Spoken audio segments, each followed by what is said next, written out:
Hi, everybody. My name is Mark Graban. Welcome to, this is the first live edition of the LeanBlog Podcast that I've ever done. This is episode 235. So I want to thank you for being here.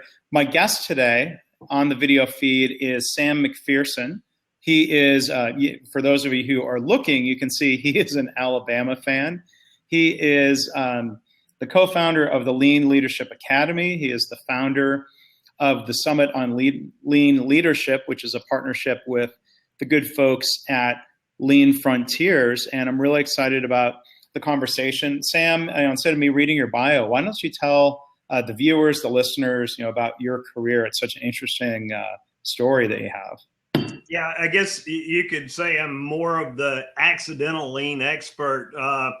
It really kind of goes back. My first job, my first introduction to even Japanese management goes all the way back to the late 1970s, where I actually worked while I was, after I got out of high school. My first job out of high school before I joined the Army was with a company called Fujikon, which made automotive speakers for the automotive industry. And that was my first introduction to anything what was known back then as Japanese management method. And I was introduced to 5S and a lot of things we know commonly today. They certainly didn't call it lean, and was introduced to quality circle activities and got to lead. It was trained in quality circles and lean and lead some quality circle activities. Of course, they eventually moved the plant, and that kind of left me with, where do I go from here? And joined the Army, and over time got my commission. I was first enlisted, so I started out as a private E1, nothing, no stripes or anything. I grew up through the ranks, became a staff sergeant, and got the opportunity to work as as an infantryman for an operations brigade operations officer, and he recommended me for OCS. So I went to officer candidate school, got my commission as a second lieutenant, and shortly after that, I got an opportunity to work with Dr. Shigeo Shingo during the fielding of the Bradley fighting vehicle. We're trying to do modular maintenance and battlefield recovery. So FMC and General Dynamics had brought him in. Oh, wow. And of course, at the time, I didn't know who he was. You never do. But some people listening might not know who he is. Look up Shigeo Shingo if you don't know. He's a legend. And I got an opportunity later on. Of course, I went into Special Forces after that, jumping in and out of Bradley fighting vehicles. And when you want to blow things up and shoot things, is less fun. I didn't realize the career changing opportunity that was for me, but I got an opportunity to really kind of learn from me some unique things that stuck with me over the years. But then I went on into Special Forces, and for those of you that don't know, the U.S. Army Special Forces is nicknamed the Green Berets. So we're kind of similar to the Girl Scouts, because we both wear one. But during the 80s, it wasn't such a great time for special operations at that time, and decided to get back into manufacturing for a while, and essentially got to work with got to intern at Toyota for 2 years at Georgetown, and then out of that helped with the setup of the Mercedes-Benz plant in Vance, Alabama, as part of my Alabama stuff, and then went to work with Crown Cork and Seal, became an operations manager, a plant manager, director of manufacturing technology, and then the war happened. And then I got called back to my old job. This is 2001, right after 9/11. Right, immediately after 9/11, was one of the first guys to go in to Karshi-Khanabad, Uzbekistan, then Afghanistan as part of Task Force Dagger. So if you remember the guys that were riding horseback up the Bok Valley and all that kind of stuff, and guys that wore hats like this back then, I was one of those guys. So my job was the chief of special operations plans. So I basically did the war planning and sent the A-teams out to do their missions in Afghanistan.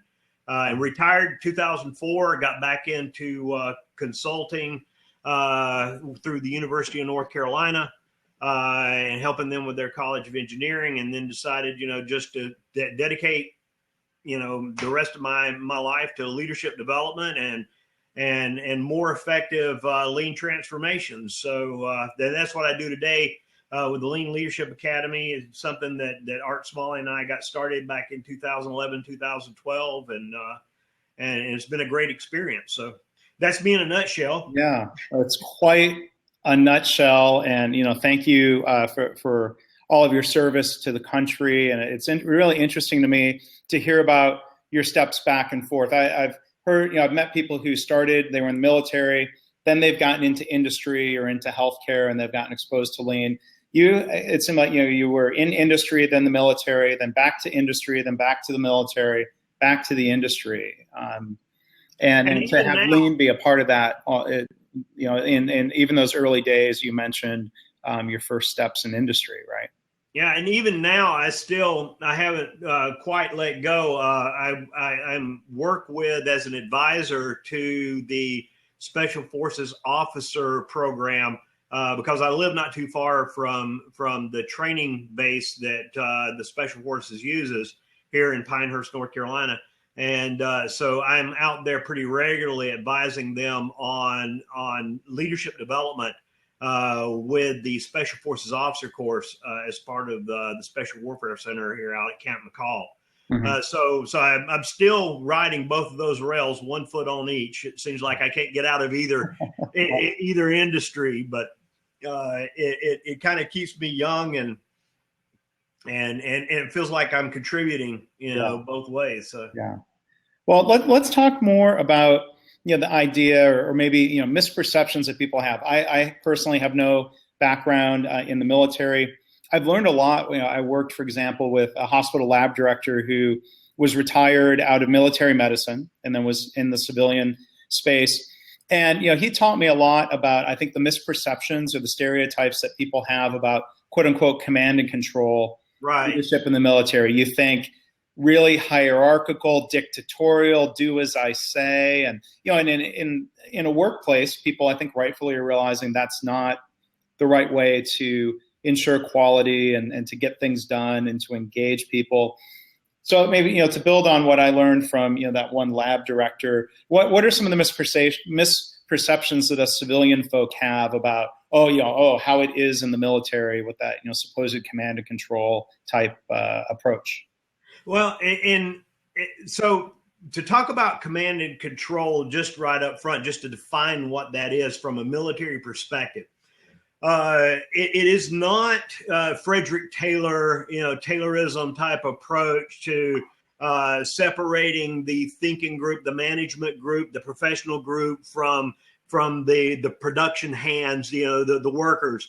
And I think, Frederick Taylor did a lot to advance that progressive thinking around, what is command and control and what is the role of management versus what is the role of labor. And so the ghost of Taylorism from that perspective, and I'm not completely opposed to everything that Frederick Taylor did. I think he did some great things. I think some of the things, his legacy has left both good things and things will continue. But like you said, the part of the bad is that separation between thinking and doing. Lean thinkers would realize everybody's thinking.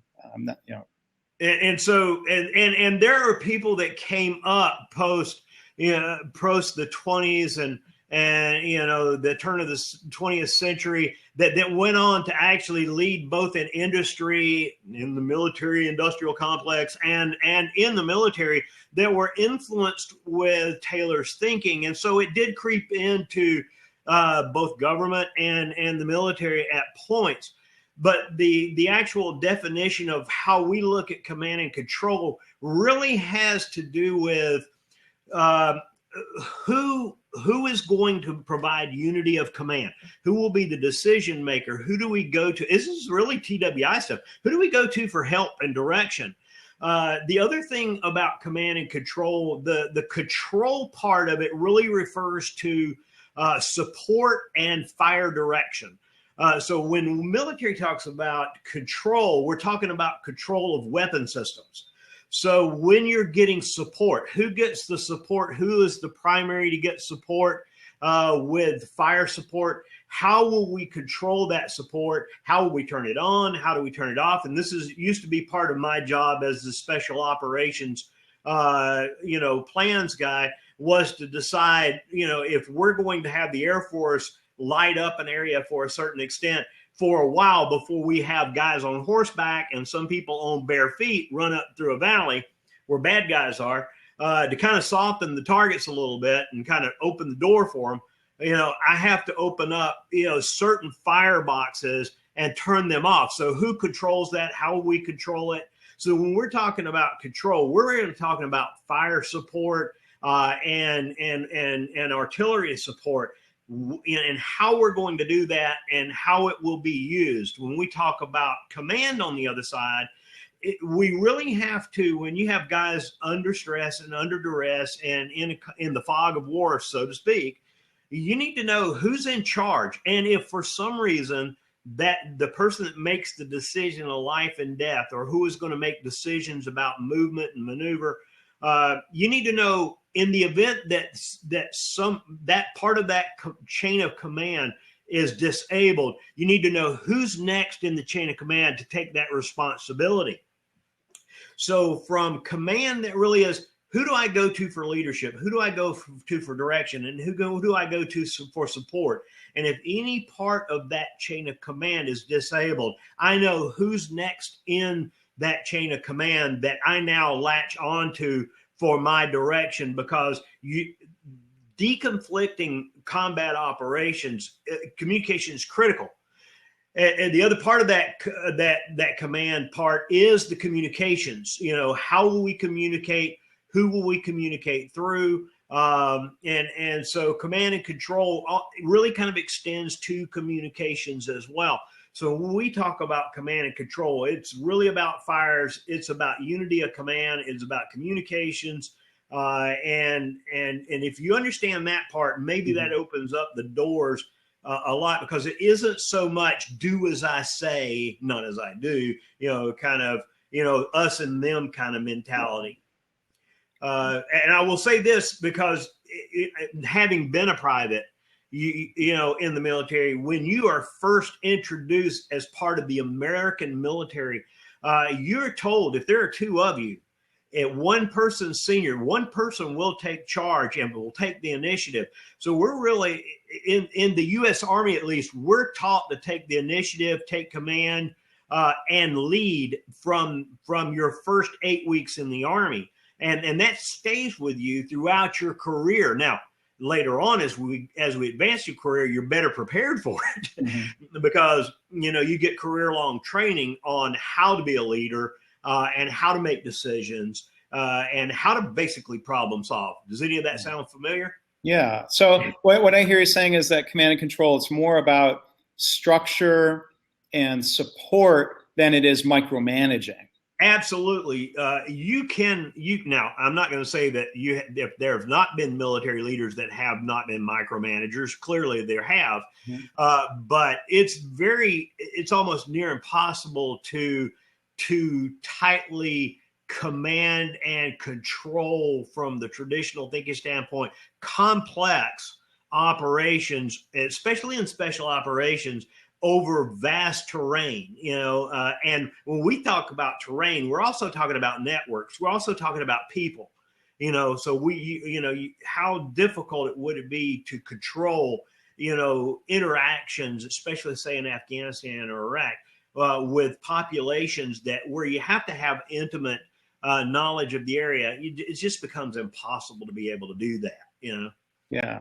Well, and so can you one thing that's been really interesting to me as people have taught me about this is the idea of commander's intent, which I think, can you talk about that in terms of setting the direction, having a goal, but not micromanaging or taking away decision-making within that context? Yeah. And this is true. This is part of something that's called the military decision-making process, or MDMP. And so within the military, we have our own problem solving structure and we have our own planning structure. And so the military decision making process is really a form of both problem solving and team collaboration, deconfliction, and leadership and project planning. So the military decision-making process requires the commander, as the senior leader and providing unity of command, to do his specific role in that planning process. Primarily is to provide planning guidance and priorities regarding resources and efforts, which I wish more of our civilian counterparts would do that up front. Right. So the commander has to do first and foremost is define and analyze the mission, which we basically say you need to boil that down into what we call the 5 W's. Who will do the mission? What is the mission? When is the mission to be done? Where is the mission to be done? And why are we doing that? And part of the extension of that why that the commander provides is his intent, which is what is his vision or end state that he wishes to accomplish as a result of the mission. And the reason why that's important is if the unit understands the intent, even if we can't accomplish the mission as stated or restated, if we understand the intent, we may be able to accomplish the intent, which is the desired end state. Today, more than ever, that commander's intent becomes probably the most critical element of the MD&B process, because it is a very complex, fluid, three-dimensional, environment that we're operating in, more asymmetrical than traditional warfare. That if you really have to understand the intent, so that then you can see all the resources, all the opportunities, all the collaborative efforts and platforms we can use to accomplish that intent. Yeah. A lot of smart guys working together to try to accomplish that end state. Mm-hmm. So tell me, how do you make direct connections or parallels or help translate, or the Green Beret way to the Toyota way in terms of similarities, or how lessons from the Green Beret way would be applicable into a lean environment. And if I could talk for a minute, Mark, about probably the differences between general purpose forces, which we call the conventional military, and special forces, and why this would be different and more applicable. Okay, great. So there is a level of in the military.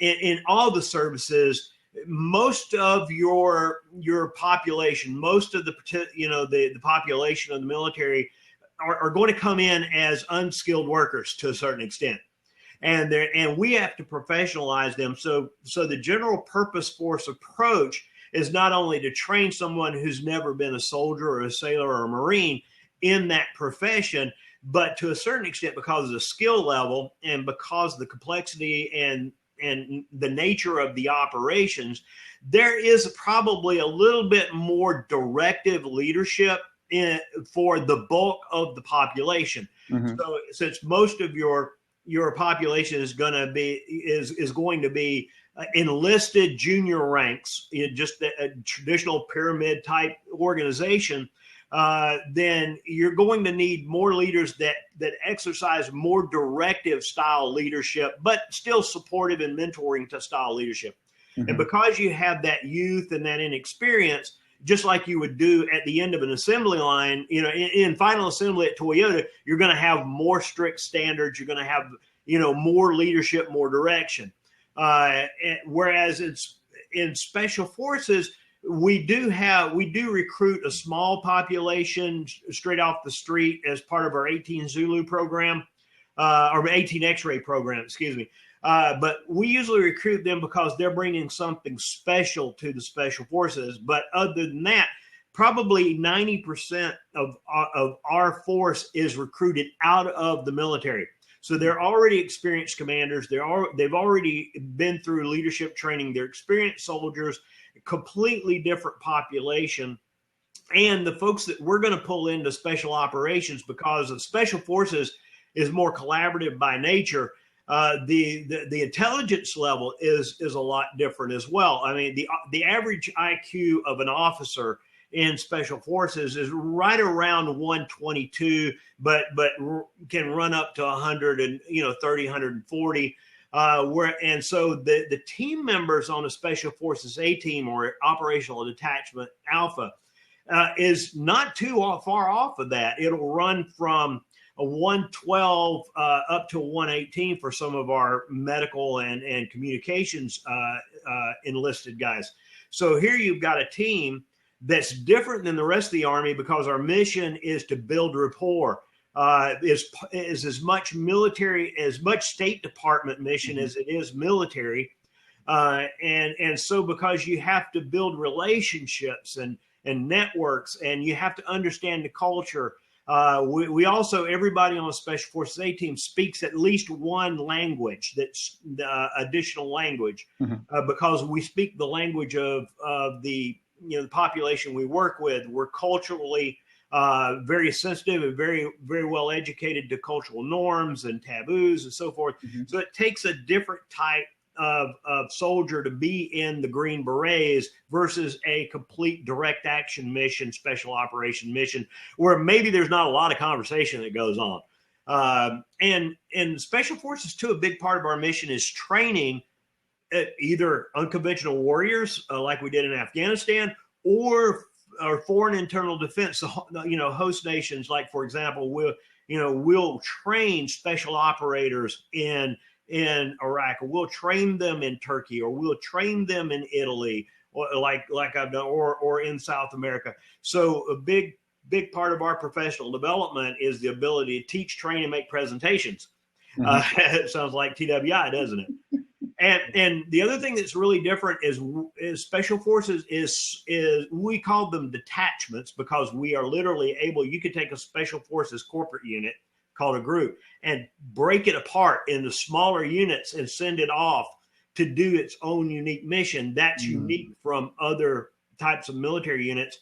And in doing so, we're trained in a very high level of problem solving, mission planning, project planning, our own version of MDMP, and we relate differently. We are literally a Special Forces, or the Green Berets, is literally an organization built out of teams, small teams that operate the 12-man A team, but that 12-man A team can split into 2 6-man teams, or buddy teams, or 3-man surveillance teams. So we literally operate as teams all the way up to the corporate unit. And so the similarities between Special Forces and Toyota is the investment, career-long investment in small team leadership all the way up to the general level. We continue special operations training throughout our career. We operate in teams. We have our own version of Toyota business practice, our own problem-solving methodology that we use. We have our own project planning, which we use for mission planning. Even the military mission decision-making process, or MDMP process, we have a version of that for special operation that is more collaborative in nature.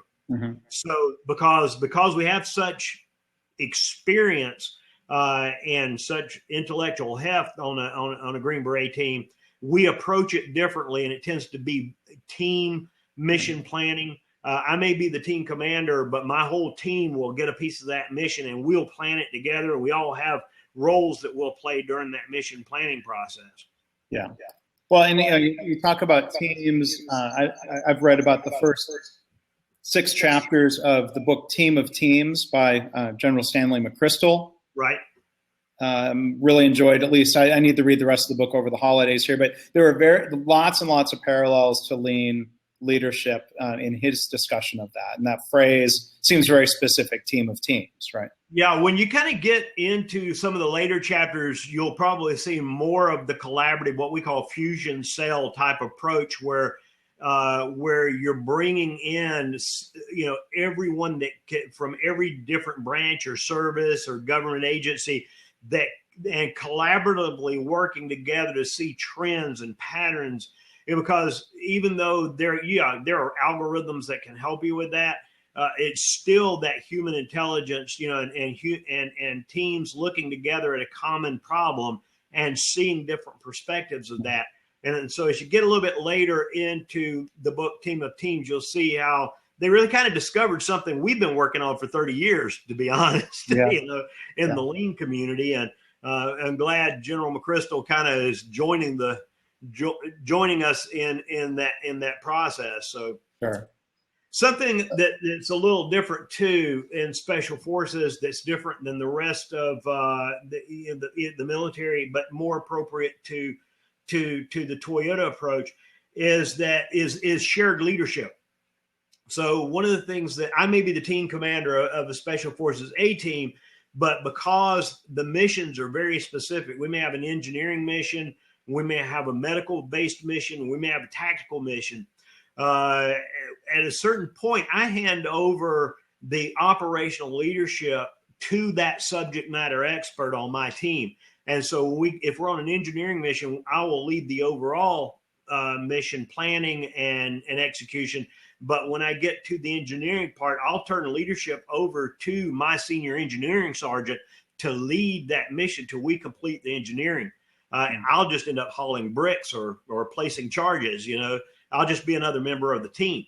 So that's where we say we abdicate authority within the team, but I can't abdicate my responsibility as a leader for the overall accomplishment of the mission. Right. So so let's go ahead and bring it back to that point then about the similarities. You've covered some of the differences between Green Beret Way, traditional military. What now are the connections or the lessons from the Green Beret Way into lean leadership or the Toyota way? Well, it's first off, career-long development of leadership. One of the things you'll find out, like with Toyota, you'll have Toyota business practice. You'll have, problem solving, or you'll have Hoshin planning that applies all the way down to the team level, whether it's, shop floor management and development. But what you'll see as you grow in scope or in responsibility to group leader, area manager, even president, you're still using those same basic tools, but the scope and the complexity of the problem is different. So you're using the thinking structures, but you're applying it at a different level. Well, we do the same thing. MDMP, at the small team level, we continue to use that. We don't change that process when we get up to, total country global operations. We still approach it with the same methodology, just the scope and the complexity and the level of collaboration changes. The other thing is, Special Forces and say lean is really should be, if it's not, it certainly is in Toyota, based on small team leadership and collaboration between teams and leadership. So for example, if you're on a shop floor team at Toyota, if you're a team leader, you're collaborating with other team leaders up and down the value stream, for lack of a better term, or you're collaborating with your group leader or with your area manager. And so it becomes more of a matrix organization. So the leadership needs to be small group matrix leadership. And again, structured problem solving and approach to problem solving and planning needs to be the same throughout your career. Just you need to have both pre-promotion development and post-promotion development as a leader, and how that applies in your current role. So with the lean leaders, we need to have, similar to Toyota and similar to the Green Berets, the Green Beret Way, is core competencies that every lean leader should have. Number two, role-based competencies and preparation for those role-based competencies, and then mentorship after you're in the role. And then you need to have situational or context-based competencies. So how do I apply my core competencies and my role-based competencies to the situation that I'm facing right now. And to a certain extent, role playing, scenario based, even in the operations, find creative ways to expose your leaders to both their best day and their worst day as a leader before they actually have their best day or worst day as a leader. Does that kind of make sense from that perspective? Yeah. So, to that last point, you're trying to give, I guess you're trying to test people to see how they're going to react in the situation of, okay, here's your worst day. How are you going to be able to handle that and try to develop somebody before they're in that heat of the moment? Toyota, you go to a Toyota plant here in San Antonio, even you'll see an area labeled, training dojo. Right. And, I think a lot of that is around manufacturing skills, training, and different types of training, where it seems like, they're very specifically taking people offline and making that investment in people's development. Can you do the same thing in terms of leadership? You talk about role playing, you can practice. Absolutely. One of the things that we're doing with the Summit on Lean Leadership, we did a little bit of that this last October, and we're going to be doing more of it this June. But to try to set this up as a model for companies to actually do as part of their leadership development, even their team development, is to create scenarios where you have to approach specific problems that a leader has to think through the decision tree, think through the different levels of influence that they need to have. One of the things, if you kind of look back at the whiteboard right quick, that we always talk about as a lean leader, one of the things that you got is kind of look at as a series of concentric circles. And as a leader, you want to influence, okay, what are the core competencies, role-based competencies, and the situational competencies I need to experience, experiential leadership development, I guess is what I'm coming down to, to be able to lead and influence inside of my team. And now, if you're a CEO, that's that group of 6, 10, 12 people that you work with and you have to influence and develop and influence to accomplish something. But if you're a team leader or a supervisor, you have to do that within your team. But then you've got the just outside of your team. That's part of your value stream. How do I need to influence? And what are the things that what are some of the things that some obstacles that I as a leader outside of my team need to take, to eliminate? And I think that's a big case of something that leaders need to do. A role a leader does is actually influence, bringing down the obstacles so their team is successful. But that leader also needs to be able to experience what it is to lead inside of the organization, or even outside of the organization in the community. And the thing that's interesting, the further you get away from that center circle, the less knowledgeable people are about lean methodologies. And so you'll have to influence a higher level of non-lean folks. So, if you're going to do a startup, you're going to have to, work with the mayor, with the utilities, with the community. And so the further you get away from that center circle, the more you're going to have to lead from our lean principles and from our lean values. But you have to do that for folks that may not be aware or maybe even appreciate those lean values and principles. Right. And so as we get away from that, the thing about context, developing leaders from an experiential context standpoint is how can we find creative ways to have leaders have that experience in each one of these circles, as part of their leadership development. And so we do that with our Lean Leadership Academy clients, but we're also doing more of that with the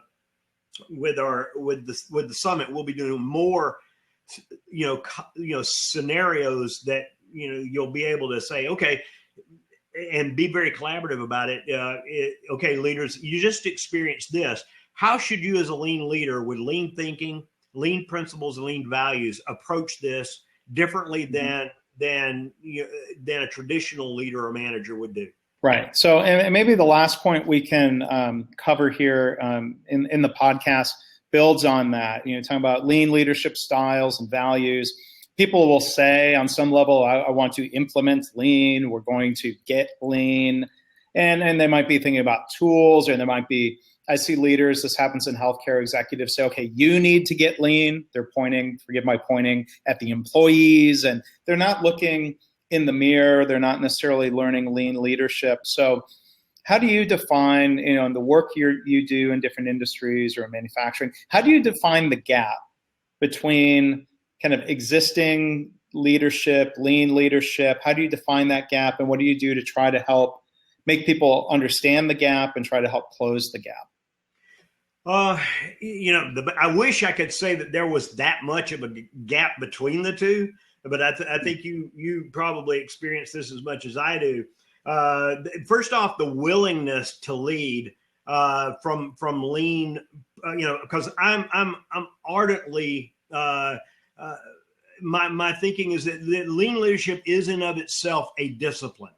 And in the same way that military leadership is a discipline, it's very unique. And what makes it unique is we do have fundamental values that we share that are unique to our, both the lean community. We do have expected behaviors. We do have defined thinking structures, PDCA thinking and Pareto thinking.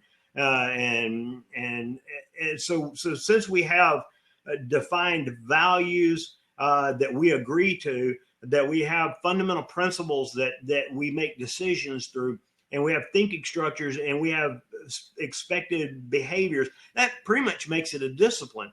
And I think the one thing that lean leaders need to do to really close the gap and as leaders is to really first off define what that is for you. What are our lean values? What are our lean thinking structures, and promote that. One of the things that I'm finding most often with our clients, once we get past, the general understanding of, okay, I could get my head around, I'm a financial guy, I'm having a tough time getting my head around running my business from a manufacturing operational philosophy. Once we get past that, it really is being able to say, all right, now that you've adopted that, how do you deploy throughout the entire organization a uniform approach to problem solving, to planning, to leading? And if you are going to be a leader, then really plan before you do. Really do, and make sure you check for everything that you do, and then act or adjust accordingly. One of the things I find out most often, both from my lean leaders and general purpose leaders, for lack of a better term, the non-lean leaders, is that they wait too late to give guidance, the right kind of guidance. So, for example, annual planning process is notorious at the end of the year. You'll say, hey guys, we got to start doing the budget for next year. Here's some of the things I need from you, and you. Forgive my pointing. And then they send everybody off to go do their part of the AOP or the budget. And then they'll come back and then I'll sit down with them and brief them. Well, no, that's not really what I'm looking for. And they'll spend every hour of every day for the next 3 or 4 weeks micromanaging that process. And what they're really doing is, in the check mode, they're finally giving them the guidance that they should have given them in the early stage of the plan mode. Right. And what I would like for our lean leaders to do, and our up and coming lean leaders to do, is to do something that we use as part of our planning process in the NDMP process. Is, if you looked at the PDCA cycle, we use something called a rule of thirds. And so we look at something when something is due, and we backward plan, and we divide that into thirds. And the rule of thumb is that a leader cannot consume any more than the first 1/3 of that available time to develop, to go and see, practice against your moves, so go and see, develop a tentative plan, and then you must give guidance to your teams as to what are the priorities. Give them a top 5 and say, what are the critical time structures, your timetable requirements, and give them a commander's intent. Tell them, what is my intent for the budget for this next year? And then let your team have the remaining 2/3 of time to go through their PDCA cycle. And so good upfront guidance is critical that leaders do, Yeah, I mean, I've said, kind of more generally, I've blogged about this before. The ability or the obligation to study and adjust is not an excuse for bad planning. Yeah. It's got to be some plan, not just do and then stubbornness. Plan and do and study and adjust. It's such a powerful concept. And so, Sam, special forces, they'll actually fight you for it. The A team will say, look, here's the first thing we'll do when we get a mission is put a timetable together. And I know that that first 1/3 and even less if possible to get that mission, specified task, implied task, mostly the specified task, things that you must do. And understand my limits, what are the limits and what are my resource limits and so forth, and get that out to the team as soon as possible. And if I consume more than 1/3 of that available time, they will eat your lunch because they're going to do their PDCA cycle. Yeah. And they want that 2/3 to do their planning. But more importantly, they need to go rehearse it. They need to go mock up. They need to trial from a lean perspective. So you need to allow that available time before you go get on an aircraft or before you put it on the shop floor. Yeah. And going back to something you said earlier, we need to create that dojo of the mind for a leader as well, where we can go through these scenarios that we do as part of a brief back process where we actually talk through the mission and say, okay, what are the war stoppers along the way? And I think leaders did more of this and really respected their team's time. Right. Make a tremendous difference in their leadership approach. Yeah. Well, Sam, I think we'll go ahead and wrap up the podcast portion. Maybe we'll stay on live here for a few minutes afterwards. But for people listening to the recorded podcast, our guest again has been Sam MacPherson.